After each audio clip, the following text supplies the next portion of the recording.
बोलती पुस्तके. ज्यांना वाचनाचा नाद त्यांना बोलती पुस्तके घाली साद. आमचं चॅनल सबस्क्राईब करा आणि सबस्क्राईब करायला इतरांनाही सांगा.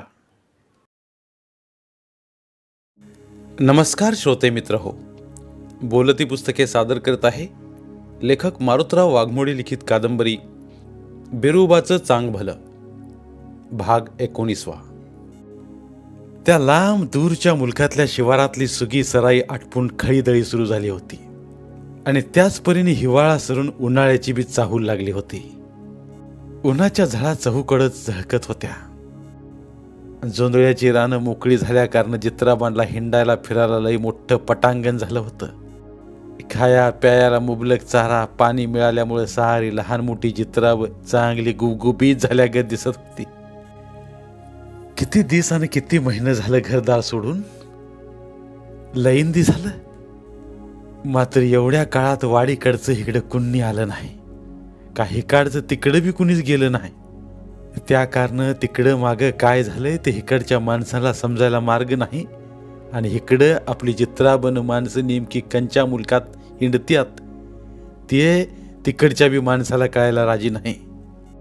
अशातली गत झालेली. नेमकं कळणार तरी कसं? आज हिथं तर उद्या तिथं. जित्राबा माग बिराड.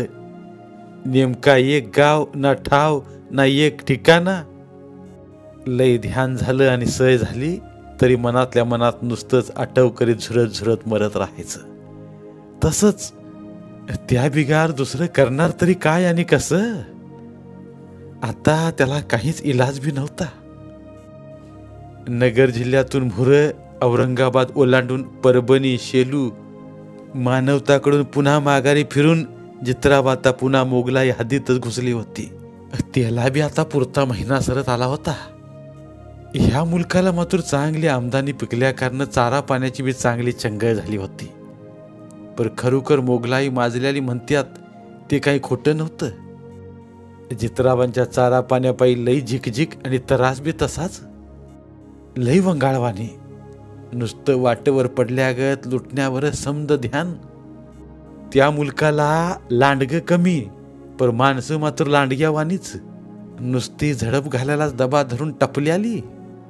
गैरसुंबारीक आणि धोकेबाज बी तशीच. पर आता त्यांना बी तोंड देणं आलंच. काय करणार? दादा बाबा म्हणून कसं तरी मोहर सरकत राहायचं आणि दिस काढायचं. त्या मुक्या जित्राबांच्या संगती त्यांच्या पोटाला चारा पाण्यासाठी आपण बी मुक्या बहिऱ्या गे तसं जित्राब होऊन जिकडं तोंड फिरेल तिकडं मोरल्या वडीने नुसतं त्यांच्या माग मागच फिरत राहायचं. खुळ्या गत येड होऊन. खळ्यावर जोंधळ्याच्या खुडण्या मुडण्या घातलेल्या, वैरणीच्या पेंड्यातल्या चिपाडांचा चिकमुरा, अंबूस गुळमाट वास आणि आंब्याच्या झाडावर फुललेल्या तवराचं पिवळं धमक गोंड बी ग्वाड वाणी घमघमत होतं. लांब दूरवर भुईवरून चाललेल्या मेंढराच्या खांडागतवरून आभाळातून बी मवाळ गुणगुणत घोंगावत इकडं तिकडं भरकटत होती. ती बी तशीच चाऱ्या पाण्यासाठीच त्या आदमासानीत. सरत्या भर सुगीच्या सुवासानी सारं शिवार घमघमत होतं. उन्हाच्या झळ्या अंगाला झोंबत होत्या. तापल्या फुपाट्यावर पाय चराचरा भाजत होतं. त्या कारण झाडाझुडपाची सावली बी लई ग्वाडवाणी वाटत होती. भर दुपारच्या वक्ताला त्या रणरणत्या उन्हात 10-15 धनगरणी आणि 25-30 घोड्यांचा तो घोळका आपापली बिराड घेऊन मोहर चालला होता. मोहर गेलेल्या जित्रामांच्या आदमासानीच माग माग घोडी ओढीत मोरच्या ओढीने चालल्या त्या धनगरणींच्या अंगावरचं डागडूग आणि गळ्यातल्या पिवळ्या धमक सोन्याच्या पोती, नाकातल्या नती बघून वाटची वासरू कुजबुजत. खरंच धनगर म्हणजे धनाचं आगरच असतं या. बघा ना, ह्या बायांचं रंगरूप कंच्या मुलकातल्या असत्यान बरं ह्या धनगरने. त्यात एका रूपवान पुरीच्या खांद्याला लटाकती बंदूक आणि तिच्या दमदार पावलांतला रगदार डौल बघून माणसं टकाटका बघत उभी राहत, जणू खुळच लागल्यागत. द्रुपदी आपल्या हातातल्या दोन्ही घोड्या ओढीत होती. त्यांच्या पाठीवरची बिराड आणि त्याबरोबर वर टाकलेली कुकरी कोंबड्या हलत डुलत होत्या. त्याचपर्यंत तिच्या मागे साऱ्या आयाबाया आपली घोडी ओढीत होत्या. कुणाकुणाच्या बिराडात तर लहानशी शेंबडी लेकरं बी झुलत होती आणि कोकऱ्या कोंबड्या बरोबरच कुत्र्यांची पिल्लं बी डुलत होती.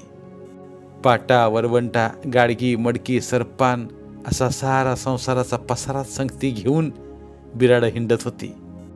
अशीच भरकाटल्या गत जिकडं तोंड फिरल तिकडं दिशा हरवून वाट चुकल्यावानी. त्या दिवशी दिवस पार मावळायला चालला तरी मोहरं गेलेल्या जित्राबांचा काही मिळ लागायला तयार नव्हता आणि त्या कारण बिराड बी नेमकी कुठं उतरावीत असं झालं होतं. पण एकाएकीच एक धनगर गडी दिसला. तालकाटावर उभा राहून अंगावरचं लुंगाट हलवीत धनगरणीला तो पालवीत होता आणि मोठ्याने आरोळ्या ठोकून बोलवीत होता. खुनवीत असलेल्या त्या गड्याला बघून समद्या बायकांच्या जीवात जीव आला. लांबून बी तो दगडू खटके अजून चांगला वळकू येत होता. पण आता अंधारू लागलं होतं. सांज सावल्या पसरत चालल्या होत्या. त्या बुजला जराशी नेटात येस्तोवर तोंड वळक मोडली होती आणि मेंढरांच्या आरोळ्याने सारं रान गलबलून गेलं होतं. मोहरं काहीतरी तरकट चालल्याचा भास होत होता. त्या कारण समद्या धनगरने टवकारून जरा नेटानेच घोडा ओढीत होत्या. त्या धनगर गड्यांना 8-10 गड्यांनी घेरलं होतं आणि त्या अनवळकी आरबाट गडी हांबरी तुंबरीवर येऊन चरबाटवाने शियागाळी करीत होतं. हात घाईवर येऊन मगरुरीची भाषा बोलत होतं. तर धनगर गडी बी त्यांच्यावर चवताळत गुरकत, नाही नाही, आम्ही तुम्हाला एक बी मेंढरू नेऊन देणार नाही असं मोठ्याने ठणकावून सांगत होतं.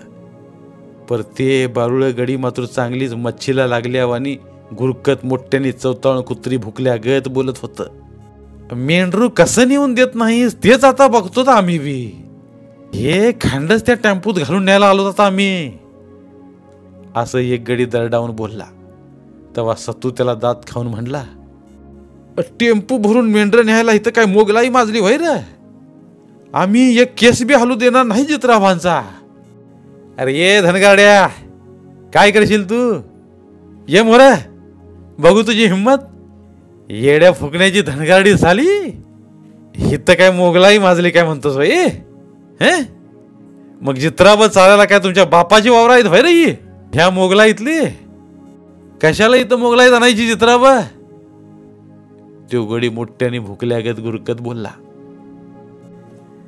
अरे बघत ऐकत उभा काय राहिलात नुसतं? उचला की मेंढर आणि टाका त्या टेम्पूत नेऊन. त्यासरशी समद गडी मोहर सरसावलं आणि मेंढर उचलू लागलं. तेव्हा धनगर गडी बी त्या गड्यावर धावून आलं. चांगली झुंबाझुंबी, शिव्यागाळी आणि हाणामारी सुरू झाली. कुत्री मोठ्याने भोकत होती. त्या अवचिंद्या वक्ताला नौक्या अनवळक्या आडरानात मोठा गोंधळ सुरू झाला. आरुळ्या उठल्या. तिकडचं गडी तरवाटावानी शिव्या हसडीत मोठ्याने बोलत होतं. अरे येड्या धनगारांनो, हिथं सदुनीत अशीच मोगलाई माजलेली हाय, म्हणूनच आम्ही तुमची मेंढर न्यायला आलोय. अरे गड्यानं उचला एक एक शेलक मेंढू धरा. त्यातलं काही गडी चाकूचा धाक बी धनगरांना दाखवित होतं. पण ह्या बी गड्यांनी अजून मेंढरू हलू दिलं नव्हतं. 1-2 गडी मात्र तेवढ्या झटापटूतीन बी मेंढर घेऊन जायच्या तयारीत होतं. तेव्हा रामा धायगुड्या मोठ्याने बोंबालला. तो आवाज साऱ्या आसमानात ठणाकला. तो ऐकून घोड्याच्या पाठीवरची बिराड भुईवर उतरायच्या तयारीत असलेल्या धनगरनी बी घाबरल्या. त्याने बी इकडं मोठा आरोड मांडला. पण झुरपती मात्र धीर धरून मोहर पळाली. खांद्याला लटाकती बंदूक हातात घेऊन सारा अदमास घेत मोहर झेपावली आणि तिने दम धरून बंदुकीचा एक मोठा दणक्या बार काढला. ठग धंग! त्या सरशी उचललेली मेंढरे बी त्या गड्याने टाकून दिली. माजलेल्या मोगलाईतलं समदस ते आडदांड गडी ढुंगणाला पाय लावून टेम्पूकडे पळत गेलं. तसा काळुकाला फाकवीत टेम्पूचा उजेड पडला. टेम्पू गुरगुरत चालू लागला आणि बघता बघता तो लांब दूर धुमाट निघून बी गेला. त्या नौक्या ओसाड रानात त्या गड्यांची पळता भुई थोडी झालेली बघून धनगर गडी मनातून लई हराकलं. पुरीने मोगली गड्यांची लई दैना उडवली आणि ती साऱ्या जित्राबा बरोबर बिरडाकडे आली. पसरत चालल्या त्या घंदाट काळुकाबरोबर समजा जित्राबांचा मेळ तुटल्या कारण मोठा गलबला आणि गोंधळ वाढू चालूच होता. मेंढरातल्या आणि शेरडातल्या आयांना कोकरी करड मिळाली. समद्याच मायलेकरांचा मेळ पाक झाला. त्यावरून सारं वातावरण गपगार पडल्या ग झालं. पर त्या ओसाड रानात पेटलेल्या 3 दगडांच्या चुलीतला जाळ वारं बाहेर जोरात रेटीत होतं. त्या कारण धनगरनी बी लई कावल्या गज झाल्या होत्या. घडलेल्या प्रसंगाने अण्णाच्या एका शिदाला बी शिवावं असं कुणालाच वाटत नव्हतं. पर बिराडातली लहानुसी भुक्याजलेली लेकरं भाकरीसाठी रडत चिरकत होती. हळूहळू चांगलंच गडाक पडलं होतं. आबाळात चांदण्या लुकलुकत होत्या आणि रातकिड्याने बी सुरात सूर जुळवून वाडूळ धरून मैपल रंगिवली होती. तवा कसं तरी अर्धकाचं 2-2 घास पोटात ढकलून सारं धनगर गडी आणि धनगरनी एका जाग्यावर येऊन बसल्या. असं कवा तरी घडून जाईल, पण आजच्यासारखं एवढं आकरीत कवाच घडलं नव्हतं. या गोष्टीचं समध्यांच्या जीवाला मोठं वाईट वाटत होतं. पर त्यात बी धुरपतीने बंदुकीचा बार उडवल्यामुळं मोठं संकट टळलं याचं मोठं समाधान वाटत होतं. त्या कारण तिचं समध्यानेच लई कौतुक करून गोडवं गायलं आणि बिरुदेवाला नवस बोलून सारी जण आपापल्या बिराडात जाऊन हातरुणावर लवांडली. पर झोप मात्र कुणालाच येत नव्हती. सारीच माणसं जाग सुद आणि लई सावध होती. त्या उघड्या ओसाड काळवटी रानात खड्यानशी जित्राब भोळ्या भाबड्या धनगरांची ती उघडी धनदौलत आता नित्रास मनाने रवत करीत बसली होती. आणि उशाला बंदूक घेऊन हातरुणात पडलेली धुरपती आबाळाकडे बघत बिरुबाची ओवी मनातल्या मनात गात होती. त्या वक्ताला सत्तुबाचं बांड कुत्र मात्र वाडूळ धरून वर्तत वांड करीत त्या लिंबाच्या झुडपाकडे बघून मोठ्याने भुकत होतं. त्या कारण धुरपतीने हातरुणातून उठून वर बघितलं तर जिजाबा कायगुड्याचं लगडं घोडं अंधाराचाच पडत बिराडाचा आदमास घेत मोहर मोहर लंगडत येत होतं. त्याला बघून बिराडातली घोडी खिंकाळू लागली. तसंच ते बी एकदा हरकून लई मोठ्याने खिंकाळलं. तो आवाज लांब दूरवर उधळत गेला. बराच वाडूळ भुकत असलेलं बांड कुत्र गपगार झालं आणि गोंडा घोडी धुरपतीच्या हातरुणाजवळ येऊन बसलं बी. सारी बिरवाडी सुनी सुनी तसा तिचा साराच शिवार बी उजाड आणि ओसाड वाटत होता आणि समद रानच पुरतं धुंदाकल्या गत दिसत होतं. कोरड्या ठणठणीत महादुष्काळातला औंदाचा हे उन्हाळा बी लईच भयासूर आणि मोठा कटूर भासत होता. पर त्याला बी कसं तरी तोंड दिल्या बिगर दुसरा काही मार्गच नव्हता. सुगी विना वांजुट्या ओसाड काळ्या रानात आणि माणसांच्या मनामनात बी उदाशीचं भकास वारं भरकटत होतं. झाडाझुडपांचा हिरवा पाला झळून गेल्यानं ते तर जणू खराट उभं करून ठेवल्या गत दिसत होती. जित्राब ढोरं आणि माणसं बी लांब दूरल्या मुलकाला पोट भरायला गेलीच. पर रानावनातली चिमणी रान पाखरं बी देसू धडी गेल्याली. जिकडं चांगली आमदनी पिकली असेल तिकडं कवा एवढा उन्हाळा सरल आणि तापल्या भुईवर बदा बदा पाऊस पडल असं प्रत्येक जीवाला झाल्यालं. पर आभाळात कवा बवा अवचित निघणारी ढगाड बी कशी पांढरी वसवशीत आणि कोरडी ठक जणू जीव गेल्या माणसाच्या मड्या गत दिसायची. त्यांच्याकडे बघून बी माणसाच्या पोटात नुसताच कालवा व्हायचा. त्या दिवशी कोंडीबा वनगराच्या घराच्या वट्ट्यावर लई दिसाने अशा दुष्काळी गप्पांची बैठक लई रंगात आली होती. कोंडीबा, दगडू तात्या, गुंडीबा नरुटा, बाबू तात्या, बाळकू शिंगाडा असलं समद मुरल्यालं पिकलं जुनाट गडी जमल्यालं. त्यातच पुन्हा आणखी नारू बेडगराची बी अवचित भर पडल्या कारण त्या बैठकीला लई जोर आला. त्यात झिंगाबया आणि सुंदराबया बी सामील झाल्या. त्या दुष्काळी गप्पात सारं दुष्काळाचंच रडगाणं गाता गाता दुसरं काही आठवत नव्हतं. जित्राब, दुष्काळी कामं, रोजंदारी, सरकारी मामला, तळ्याचं काम ह्या असल्याच गप्पा. पर त्या गप्पावरून बिरा सावकाराच्या साऱ्या घरादाराचा वान पसारा बघता बघता पार चवाट्यावर कवा आणून मांडला ते कुणाच्या ध्यानातच आलं नाही. मला तर बिरा सावकाराचं चळीन तार काही बरोबर दिसत नाही गड्या. आता तोंडात तंबाखूचा इडा कुंभीत बाळकू शिंगाडा बोलून गेला. त्याचं माणसात तोंड दाखवायला लागीच राहिलं नाही आता. अरे तुला तसं वाटतं झालं खरं, पर त्याला त्या सर्जा पाटलाचं तोंड बघितल्या बिगार कुठं दम निघतोय. पाटलाच्या आकलीने चालून बिराचं पार वाटोळ झालं तरी त्याला कळतंय काय रे. कोंडीबाने आपलं मन मोकळं केलं. तेव्हा तंबाखूची पिचकारी भुईवर टाकून गुंडीबा नरुटा मोहर सरकत हातवार करून म्हणला, कारभारी तुमचं झालं समज खरं, पण बिरा आता लई टरीला लागलाय म्हणतात की आता एरवी बी वाटुळ आणि तिरवी बी वाटुळ झालं. पर ज्यांनी मावं वाटुळ केलं त्यांचं बी पुरतं वाटुळ केल्या बिगा राहत नसतो आता, असं म्हणतोय जणू. त्याला म्हणावा गाड्या, तुया अधुरी वागणुकीने आणि पापाच्या करणीच बिऱ्या तुझं वाटुळ झालंय. देव बिरुबानी तुम्ही झाडाझडती घेतली रे, तू आता दुसऱ्यांना कशाला दूषित धरतोस. नारबा खेकासला. तुझ्या डोळ्यात रगात उतरतय, वाटतंय की नारबाच्या कोंडीबाच्या नरडीचा घोट घ्यावा. पर कोंडीबाने आपलं मत मांडलं. इतक्या वाढूळ जणू दातखीळ बसल्यागत गप्प बसलेली झिंगाबया बी आता खोकत ठसकत मोहरस राखली आणि कडाडली. अरे बिर्या, मुडद्याच व मड गेलं तिडकीवर, असल्या उतानपणा पायीच तू सार झालं वाटूळ. बरं झालं, लई घमांडी आली होती म्हणावा तुला. आता माणसात माणूस का जित्राब राहिलं नाही. साऱ्या घरादारावरून पार खराटा फिरला आणि जणू गाढवांच्या नांगूर फिरल्यागतच झालं. धर्माला तरी बरी लवकर जाग आली, म्हणून गडी माणसात तरी आला, नाहीतर. असं बजाबा बोलून उठला आणि कोपऱ्यावरच्या झुडपाच्या आडुशाला जाऊन मुत्तून पुन्हा बैठकीवरून बसताना हळूच बाजला. गड्यांनो, काल घोरपडीच्या बाजारात बिराजवळ खंदुशा पारधी आणि एक नौकच पारध्यांचं तरवाट पोरग बोलत काहीतरी कुजबुजत उभं होतं. तवा दारूच्या गुत्त्याकडे चाललेल्या नकटवाडीच्या सटवाजीला बिरा हक्का मारित होता. म्या बघितलं ध्यान देऊन. बिराच्या कपटी मनात काहीतरी कूट कारस्थान शिजत असल्यागत मला बी बऱ्याच दिवसापासून जाणवतोय मातूर.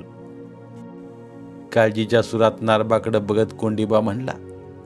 तेव्हा त्यांचं शेपूट धरून नारबाने बी आपली चित्तागती मत समद्यांच्या मोहर मांडलं. आता त्याचं पुरतं वाटुळ झालंय म्हणल्यावर त्यो दुसऱ्याला तरी कसा सुख लागू देईन.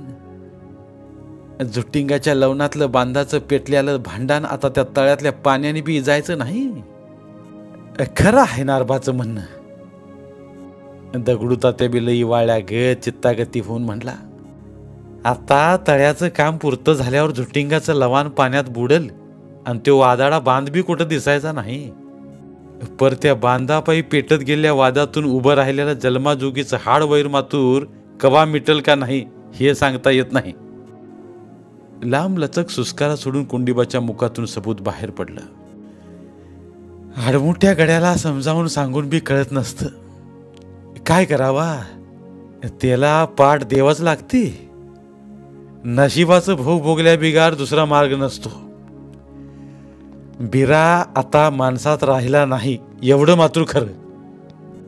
कारभारी, बिरा माणसात राहिला, पर त्याच्या अंगात जुटिंगाच्या लवणातला जुटिंग शिरला. आता असं मला तर वाटतंय बघा. होय, अंगावर ह्यो बघा सरसरून काटा आला. जिंगाबया डोईवरचा पदूर सावरीत मुरका मारून बोलली. माया सत्वाच्या बिरुदेवानी ह्या बिर्या आणि त्या अर्जा दैत्यांचा पुरता बंदोबस्त करून लोकांना सुख समाधानी देवावा. इतक्या वाढूल धरून मोठा चित्तागती बसलेला बजाबा झिंगाबयाचं बोलणं ऐकून बोलता झाला. एकतर ह्यो महादुष्काळ पडलाय आणि त्यात ह्या दोन्ही राखीच्या अवताराच्या गड्यांची माणसांच्या मागे पिढा लई मोठी जरब. कवा कुठं काय करतील त्याचा नियमच नाही. मला तर वाटतं आता आपण देवाला सुमरानच मांडावा. तुम्हाला वाटतंय तर मग दम कशाला, करा की सुरू. झिंगाबायांनी जणू हुकूमच सोडला. तेव्हा मग बजाबा नारबा ह्यांनी बी कानावर हात ठेवून लांब लचक सूर धरला. कापऱ्या आवाजात गडी गहिवरत गाऊ लागलं. सुंबरान मांडल र सुंबरान मांडिल बिरू माहेर देवाला, बिरू माहेर देवाला ह्या सुंबरान मांडल. बजावाच्या मुरकीच्या सुराला कोंडीबानी बी आपल्या खड्या आवाजाची साथ संगत दिली आणि तो आवाज त्या रात्रीच्या नीरव वातावरणात लांब दूरवर उधळत गेला. त्या जुडीच्या मागे दगडू तात्या, बाळकू शिंगाडा बाबू तात्या, नारबा, झिंगाबया आणि सुंदराबायाने बी झेल धरली आणि चांगला संजोग जुळत गेला. औसाची ती काळी भंगार रात जणू घुंगडं अंगावर घेऊन घोरत पडली होती. बऱ्याच वाडूळ पत्तोर ओव्यांचं घुमशान चालूच होतं, तरी निम्मी रात झाली नव्हती. आभाळात चांदण्या लुकलुकत होत्या. दूर वस्तीवर कुत्री भुकून चवताळत होती. ओव्या सरल्यावरती समधी माणसं आपापल्या घरी निघून गेली, पण नारबा मात्र तिथंच वट्ट्यावर झोपला. त्याची वस्ती जराशी तुटक असल्याकारनं त्याला कोंडीबाने तिथंच झोपायला लावलं होतं. दोघं गडी हातून चित्तागती पडल्या पडल्या बराच वाडूळ कुजबुजत होतं. त्यांच्या प्रत्येक शब्दात काळजीचा घोर आणि उदासी जाणवित होती. आपली बिराडं, माणसं आणि चित्राबाता नेमकी कुठल्या मुलकाला असतील याचा अदमास कसा काढावा, त्याचा ताळमेळ बसवता बसवता गड्यांना झोप लागत होती.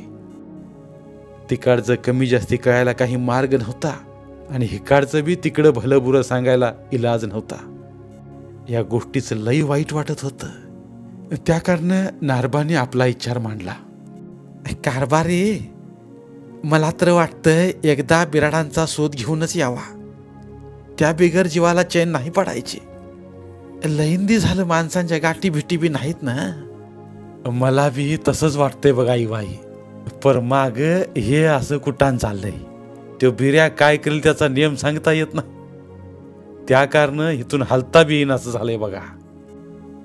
कोंडीबा गुंगीतच बोलला आणि असाच इचार पाचार करता करता त्याला गुंगी लागली. पण नारबाला मात्र काही केल्या झोप येत नव्हती.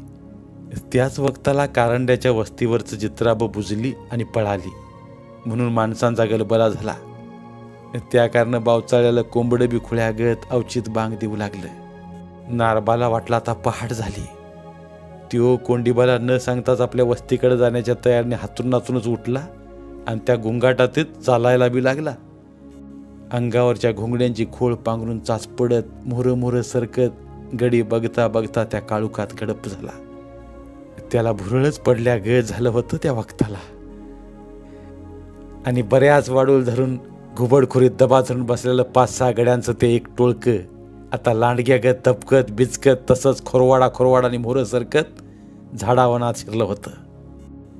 कोंडीबा बनकराच्या घराच्या रोखाने भेत निघाल्या त्या गड्यांच्या मनातला घोळ काही मिटत नव्हता. त्यातच कारंड्याच्या वस्तीवर कोंबड्यांनी बांग दिल्यामुळे तर रात्रीचा बी मिळ हुकला होता. पर खंदुशाच्या हातातलं घड्याळ मात्र बरोबर 2 वाजायचा टाइम दाखवित होतं. डबड्यातली काडी पेटवून त्यांनी खात्री करून नीट बघितलं तेव्हा बिरा म्हणत होता, आधी नारबाचा काटा काढू. पर बाकीचं गडी काही ऐकत नव्हतं. त्यांना पाटलाचं ठासून सांगणं होतं, आधी कोंडीबा आणि मग नारबा. पाटलाचा हुकूम मोडायला गड्यांचा धडा चलत नव्हता. मात्र कोंडीबाच्या नादाला लागायचं काम बी एवढं सोपं नव्हतं हे सगळ्यांना ठावं होतं. कोंडीबाची बंदूक चित्राबान संगती त्याच्या पोरीने नेल्याचं जरी ठावं होतं, तरी त्याचा गोपन गुंडा बी कवा कंच्या वक्ताला कुणाचं टाळकं नेम धरून घड्यागत फोडून टाकील त्याचा नेम नव्हता. त्या कारण कोंडीबाच्या घराकडे पावलं उचलायचा बी गड्यांचा लई धडा होत नव्हता. बऱ्याच वाडूळ धरून उव्यांचं घुमशान चालल्यामुळे बरीच रात झाली, तरी उव्या बंद व्हायची वाट बघत दबा धरून गड्यांना घुबडखोरीत बसावं लागलं होतं. त्यात मध्येच कोंबडं बावचाळ हे ध्यानात आलं होतं. त्या झाडावनातून मोहरं सरकत सरकत असतानाच पाऊल वाटाने काळुकात एका माणसाच्या आकाराची हालचाल झाली आणि खेटराचा आवाज आला. म्हणून गड्याने आदमास घेतला. जवळ जाऊन बघितलं, त्याच्या तोंडावर बॅटरी दाबली तर त्यो गडी नारबा. ओळखल्या बरोबर त्याला ह्या बिरा गड्याने कवळ घातली. घाबरल्याला नारबा ओरडल्या गत झाला.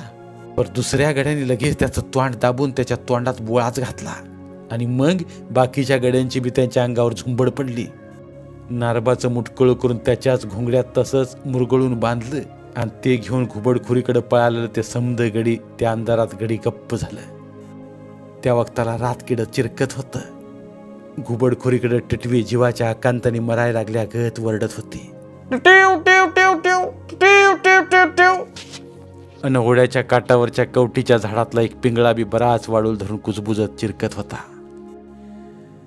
तांबडं फुटता कोंडीबा उठून डोळं चोळीत बघतोय तर रात्री ओव्या गाऊन शेजारी हातरुणात झोपलेला नारबा दिसायला राजीच नाही. कवा उठून गेला तेच कळला बी नाही आणि जाताना घडी सांगून सवरून बी गेला नाही. त्या कारण कोंडीबा जराशी चित्तागती झाला होता. पर गेला असेल तसा सभागती उठून, नाहीतर परसाकडे गेला असला तरी बी जाईल तसा तिकडं वस्तीकडं, असं समजून कोंडीबा रातच्या नारबाच्या त्या बोलण्याचाच विचार करीत राहिला. नारबा खरंच लई भाबडा आणि इमानी माणूस. त्याच्या मनात कुणाबद्दल जराशी बी आडी नाहीच. आपण त्याला आधार दिला, आपली पोर त्याच्या पोराला दिली. त्या गोष्टीचं ह्या गड्याच्या जीवाला किती मोठं आभाळा एवढं समाधान. दिल्या वचनाला जागणारा माणूस असावा तर असा नारबासारखा ग्वाडवाणी. पर घडी असा आज अवचित उठून का बरं गेला असेल. कोंडीबाचा जीव असा घोरात पडला होता आणि लवकर उठून त्याच विचाराच्या गुंगाटीत तो बिरोबाच्या देवळाकडे जाऊन देवाच्या पाया बी पडून आला होता. त्या वक्ताला उगावलेला पांढरा ध्वाट दिवस बघता बघता कासरा भर वर आला. तवा सार रान बी धुंदाकल्या गत दिसत होतं आणि वारं बी भकास वाणी भरकटत होतं. कोंडीबाच्या घराकडे आलेला भीमा त्याला विचारित होता, मामा आमचा नाना सकाळी घरी कसा आला नाही. चित्तागती झालेला कोंडीबा भीमाच्या तोंडाकडे खूळ लागल्यागत घडीभर बघतच राहिला आणि मग बोलता झाला, राती ओव्या म्हणल्यावर हिथं झोपायला लावलं होतं, पर पुन्हा गडी कवाशी उठून गेला ते समजलंच नाही बघ भीमा. आणि मी घरी चाललो म्हणून सांगून बी गेला नाही. गड्याला कसं भूळ पडल्यागत झालं काही समजतच नाही बा. आणि त्याच वक्ताला नारू पिटकराच्या त्या जुन्या जळक्या वस्तीकडून कोणीतरी मोठ्याने आरोळी ठोकीत ठना ठना बोंबलून रडल्याचा आवाज आला. म्हणून घाबरलेली भोवतालची सारी माणसं तिकडे आरडत ओरडत धुमाट पळाली. कोंडीबा बनगरांनी बी आपल्या यशवंता घोड्याला घाई गडबडनं जीन लगाम घालून त्याच्यावर मान ठुकली. तसा तो घोडा खिक्काळत वाऱ्याच्या गतीनं तिकडे चौकूर उधळत गेला. बघता बघता चुहकडून धावत पळत धाप्पा टाकीत आलेली माणसं त्या उजाड वस्ती मोडल्या बाबळीच्या पसराड झुडपाला लटाकल्यालं नारबाचं धूड बघून भलतीच भेदारली. मोठा आरूढ झाला. नारबानीच फाशी घेतली का दुसऱ्या कोणी त्याला फाशी दिली. ह्या कोड्यात पडलेल्या प्रत्येक जणाला विचार करीत बसायला सवड नव्हती. त्या गड्याच्या दोन्ही हाताचं जुळतं पंजमातूर नरड्याजवळ त्याच फाशात गुंतल्या गत दिसत होतं. त्या कारण त्याचा गळा पुरता दाबलेला नव्हता. त्याचं अंगावरचं घुंगडं डोसक्याचं तांबडं पागुट भुईवर पडल्यालं आणि तिथंच एक तंबाखूचा बटवा बी पडलेला होता. त्या निळ्या बटव्यावर साखळीत पांढरं नाव दिसत होतं, बिरा सावकार. तो बटवा बघून ही भानगड माणसांच्या ध्यानात यायला उशीर लागला नाही. सारी माणसं लई हळहळली, तळमाळली. घामाघूम झालेला नारू बिटगराचा भावड्या त्या बाबळीच्या झुडपावर तरातरा चढला. तवा कोंडीबाच्या मुखातून सबूत उमाटलं, वैऱ्यांनी अखेर गड्याचा घात केला. 4-5 गड्यांनी खालून नारबाला उचलून धरलं. भावड्यानी फांदीचं चराट सोडलं. नारबाचं अंग अजून जराशी उबदारच लागत होतं. त्याचा जीव पुरता गेला नसल्यागत जाणवत होतं. गळ्यातला फास काढून समजा भार तोलीत त्या गड्यांनी त्याला भुईवर आडवा टाकला. हे दावं नेमकं कुणाचं याचा विचार करीत बसण्यापरीस नारबाला आधी गाडीत घालून दवाखान्यात न्यायचा विचार समजांना पटला. नारबाच्या मुखात कोणीतरी पाणी सोडलं. त्या वक्ताला कोंडीबाच्या मुखातून पुन्हा तसंच सबूत सुटलं, वैऱ्यांनी घात केला. आता नुसतं रडत बघत बसून उपयोग नाही. आधी बैलगाडी झुपून आणा बरं. आपलं नशीब जोरावर असलं तर गडी वाचल. पळा पळा. भावड्या धुमाट पळू पळून गेला. त्याच्या मागून आणखी 2 गडी पळत गेलं. त्या गड्यांनी वस्तीवर जाऊन गाडी झुपून आणूस्तोवर 4-5 गड्यांनी नारबाचं धूळ उचलून पळता पळता बरीच मजल मारली होती. गड्याला गाडीत आडवा टाकल्यावर घाबरलेला भावड्या, भीमा आणि चित्तागती 4-5 माणसं मनातल्या मनात बिरुदेवाचा धावा करीत गाडी दामटीत होती. त्या गाडीच्या मोहर कोंडीबा बनगर आपला घोडा चौखूर दामटीत होता. त्याच्या डोळ्यात आता रगात उतरल्या गत दिसत होतं. जणू एखाद्या गोष्टीतल्या गत घटना घडली होती. आणि त्या दिवशी आखरीत घडलेली ही विपरीत घटना बघता बघता समधीकडे वाऱ्यागत पसरली. बेरेवाडी तळ्याच्या कामावरची, भोवतालच्या 4-5 वाड्या तोड्यांची आणि खेड्यापाड्यांची माणसं, नारबाच्या जीवाची रातीत झालेली ही चित्तरकथा ऐकून चित्तागती झाली. झुरमुरत इचारी पडली आणि आपापसात कुजबुजत राहिली. नारबा स्वतः फाशी घेणार नाही गड्या. कशा पायी घेईल बरं? त्यांनी स्वतः जर फास अडकून घेतला असता तर त्याच्या हाताचं पंज फाशात कसं गुत्तीन? गुतणारच नाहीत गड्या. पर त्या बावळीखाली तंबाखूचा बटवा बी पडलेला आहे म्हणत्यात आणि त्याच्यावर मिसनीने साखळी घालून दोऱ्याचं नाव आहे म्हणत्यात, बिरा सावकार. त्याचंच हे काम झालं. त्याला आणखी 4-2 तरी साथीदार असणार. नारबाचा जीव पुरता गेला नव्हता. त्यांनी जीव जायच्या आधी जर असं सावध होऊन सांगितलं जणू बिराचंच नाव असं म्हणत्यात. पर हे एवढं आखरीत त्यांनी बी करायला नको होतं. नारबा लई चांगला माणूस होता लेका.